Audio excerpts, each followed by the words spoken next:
Hello coders, welcome back. Software development कभी भी isolated activity नहीं होती है। रियल प्रोजेक्ट्स में कोड कभी भी एक ही सिस्टम पर नहीं होते हैं। इंस्टेड वो डिस्ट्रीब्यूटेड एनवायरनमेंट में होते हैं जहां पर मल्टीपल डेवलपर्स एक ही टाइम पर सेम कोड बेस पर काम करते हैं। इसी कोऑर्डिनेशन को मेंटेन करता है गिट रिमोट। गिट रिमोट का काम बहुत सिंपल लगता है, लेकिन टीम कोलैबोरेशन का बैकबोन ही यही है। इस वीडियो में हम डिटेल में समझेंगे गिट रिमोट होता क्या है, ओरिजिन का रियल मीनिंग क्या है। गिट रिमोट एक रेफरेंस पॉइंटर होता है जो आपके लोकल गिट रेपोजिटरी को एक्सटर्नल रेपोजिटरी से कनेक्ट करता है। एक्सटर्नल रेपोजिटरी आपकी कुछ भी हो सकती है, जैसे कि बिटबकेट, गिटलैब, गिटहब या फिर आपके कंपनी का प्राइवेट गिट सर्वर। इम्पॉर्टेंट बात यह है कि गिट रिमोट कभी भी कोड स्टोर नहीं करता है।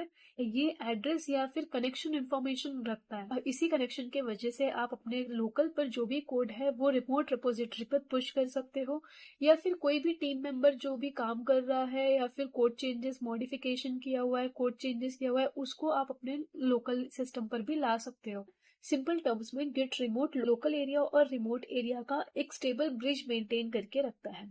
अब देखते हैं गिट ओरिजिन के बारे में। गिट ओरिजिन डिफॉल्ट रिमोट होता है। इसका मतलब जब भी आप कमांड प्रॉम्प्ट में टाइप करते हो गिट रिमोट -v, ज्यादातर टाइम आप देखोगे कि ओरिजिन वर्ड आपको दिख रहा है। तो ओरिजिन वर्ड स्पेशल फीचर नहीं होता है, बल्कि एक डिफॉल्ट एलियास है आपके रिमोट रिपोजिटरी के यूआरएल का। जब भी आप अपने टर्मिनल पर टाइप करते हो गिट पुश ओरिजिन मेन, इसका मतलब क्या होता है कि जो मेन ब्रांच आपके लोकल रिपोजिटरी पर है वो ओरिजिन रिमोट रिपोजिटरी पर पुश कर दो। Let's understand now about how to manage remote repository.